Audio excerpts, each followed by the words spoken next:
Nous sommes les vases à travers lesquels Christ doit être vu. C'est cela l'utilité spirituelle. C'est cela le ministère. À savoir, introduire Christ pour qu'il soit vu. Et nous portons ce trésor dans des vases de terre afin que cette grande puissance soit attribuée à Dieu et non pas à nous. Corinthiens 4:7, nous sommes. Et alors, suit une liste entière de choses qui nous rabaissent. Mais en réalité, il dit ceci est Christ. Si nous sommes discrédités dans la détresse, persécutés, abattus, portant toujours avec nous dans notre corps la mort de Jésus, ce n'est que la façon dont Dieu fait connaître Christ. Si nous sommes pourchassés, persécutés, abattus, et que la grâce du Seigneur Jésus est suffisante, et si vous constatez que la grâce du Seigneur Jésus est manifestée à travers cette souffrance et cette épreuve, alors vous dites, c'est un Christ merveilleux. Voyez Christ, et par nos souffrances, Christ est vu. C'est cela l'utilité spirituelle. Qui vous a le plus aidé? Je sais qui m'a le plus aidé.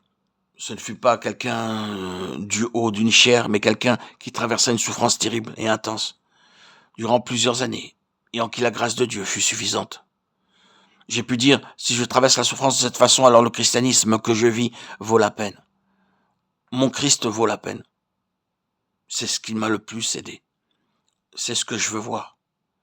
Ne me prêchez pas, vivez, c'est ainsi que vous m'aidez le plus. Il nous est certainement d'une grande inspiration, ou ce devrait l'être, de constater que c'est dans l'épreuve et l'adversité que d'autres peuvent voir le Seigneur et être le plus aidés. De la même manière que nous traversons l'épreuve, c'est ce qui va aider les autres mieux que tout ce que nous pouvons leur dire.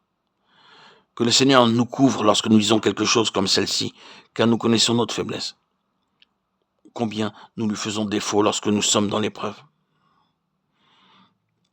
Mais c'est ce que Paul dit quant au ministère.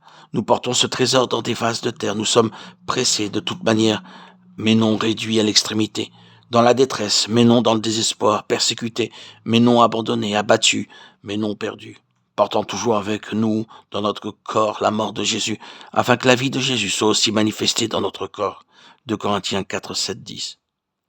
Pour Paul, le but de toutes ces choses était, et elle glorifiait Dieu à mon sujet. Galates 1, 24. Que voulez-vous de plus? Si vous et moi, nous pouvons dire cela à tout moment, nous n'aurons pas vécu en vain. C'est ceci le ministère. Nous aurons été d'une certaine aide, s'il peut être dit, il glorifiait Dieu à mon sujet. Mais c'est en voyant. Pour être spirituellement utile, nous devons voir afin que, par notre vie, le terrain soit préparé pour que d'autres voient. Je vais l'exprimer ainsi. Parce que nous voyons et faisons connaître ce que nous voyons, nous pouvons être des épîtres vivantes. Mais il se peut que d'autres ne voient pas. Cependant, il y a le terrain pour qu'ils voient.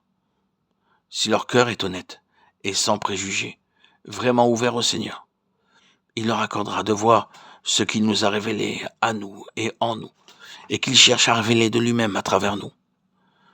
Le Seigneur doit avoir des épîtres vivantes, hommes et femmes, dans lesquels il peut être lu. C'est cela le ministère.